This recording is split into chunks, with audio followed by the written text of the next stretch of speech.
All right, greetings. My name is Kofi Hope. I am the former executive director for C and the founder of the organization way back in 2012. And I'm happy to be here welcoming you guys to the retreat and welcoming you to the C program. I'm going to share with you my personal narrative, the story, power story that I've developed as a way to kind of illustrate what this is about. And I'll note that this is a story I've been telling over the years and has been growing and adapting, and I'm able to use it in different situations and circumstances. The idea tonight is not that you would have the same story or a story that refined, but that you would have a start. And then through talking to people and sharing it with people, it gets better and better. So without further ado, let me get right into my story. So, as I said, my name is Kofi Hope. I'm a young Black professional and I'm a change maker. But I haven't always identified that way. I spent a lot of my life trying to hide the fact that I was passionate about social change, trying to hide the fact that I was really engaged with my community.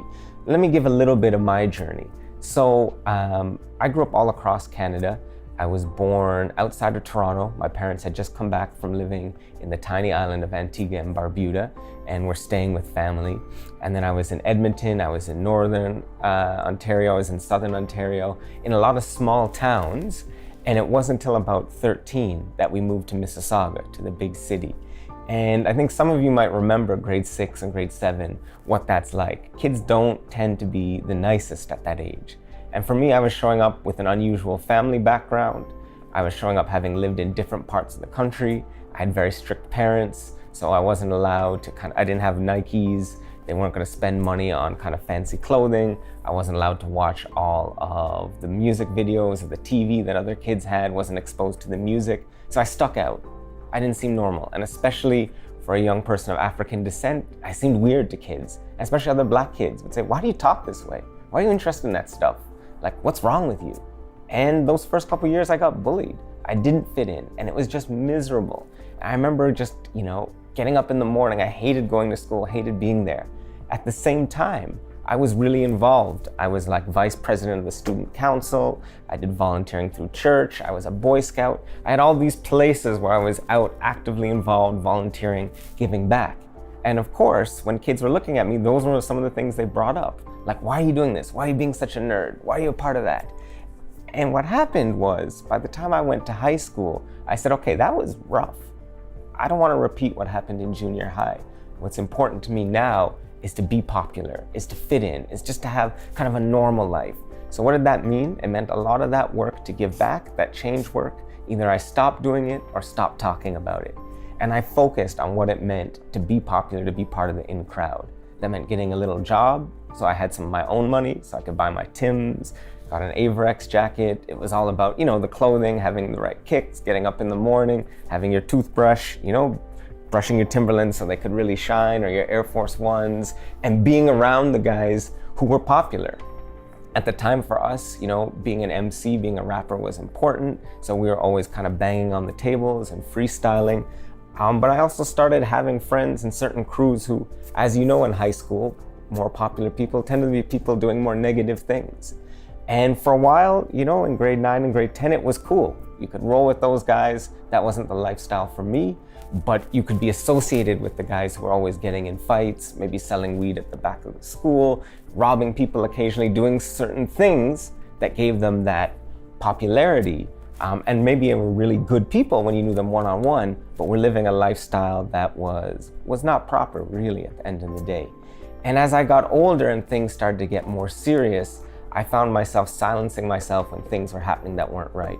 When guys were getting up to go and, rob someone or sell something somewhere, when it was no longer weed, people were cutting holes in their Jordans and putting little bags of coke in there. People were carrying knives. Suddenly that went on to guns. And people started getting in trouble, getting locked up. By the time we graduated, people were really moving in different directions in my life. The ones who were going to school and going places, and the ones who were just kind of sticking around and just getting into more and more trouble. For me, I showed up at the University of Toronto. Now, through that whole time, I had still been making change my own way, It was through a church youth program that happened in our community that I was the director of, which had ball programs and different things for young people, literacy club. But that was something I really tried to segregate from my life, didn't want to talk about, just kind of hid it in the background. But as I came to U of T and got really involved in student politics here, I became part of the Black Students Association. And I was surrounded by a different group of young Black men and women who were very much about positivity, about knowing their history, about, a different way to be a Black man, a different way to approach masculinity. And these were all things that just started opening my mind in another direction. And then we hit 2005, that year where over 90 young people died from gun violence in the city, where majority of them were Black. And every day you were seeing pictures of another young Black man who'd been shot. Personally, it was also a time where friends I knew, one of my best friends nearly died, getting stabbed about 10 minutes from our house in an altercation with some people. Saw people just kind of get pulled down by the game, have mental illness, disappear for certain periods of time. And I really started to think about, well, where do I fit into this? I can see these people on the front page of the news. I see youth that I mentored starting to get caught up in that life. I see friends caught up in that life. What am I going to do about it?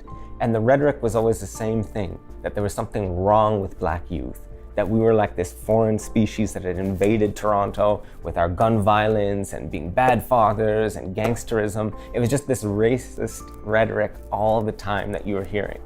And so I decided it's time to stand up and stand up publicly.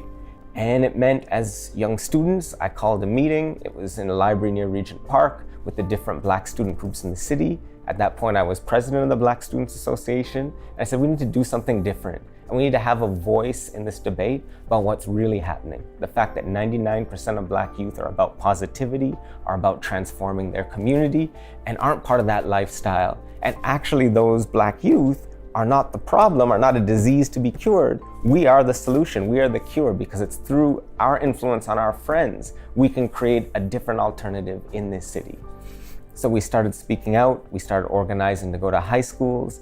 These little kind of sticky bracelets that people put, like Jamaica or Trinidad, were really popular at the time. So we started printing them with bling, bring love in, not guns. And that became our campaign. And we had music contests, other pieces. We held an event here at U of T, got TCH to bus in youth. We had 900 youth from across the city come together, artists, politicians showing up to actually have to respond to youth about what they were doing. It became a national movement. I got to do a speech around the topic for the Prime Minister, meet with the mayor, different politicians. We really started momentum. And through that voice that said, youth are the solution to this, we need the resources to do it, that was part of what led to money being invested, that led to organizations like C and a whole bunch of youth-serving organizations that happened across Toronto. And for me, all of that and everything in my career that's built on it came from that moment where I decided I'm not going to stand at the sidelines anymore. I'm not just going to watch things happen and be worried about being popular or what friends will think or fitting in. I'm going to speak to that passion I have in my heart and soul to make a difference, make a change, and serve my community. And that's my power story. I'm Kofi Hope, I'm a young Black professional, and I'm a change maker. I wish I could be there with all of you on this retreat. I know it's going to be an incredible journey, but know that I'm someone you can reach out to, along with this whole network that is around you as you move forward and build that next step in your life. Peace, blessings.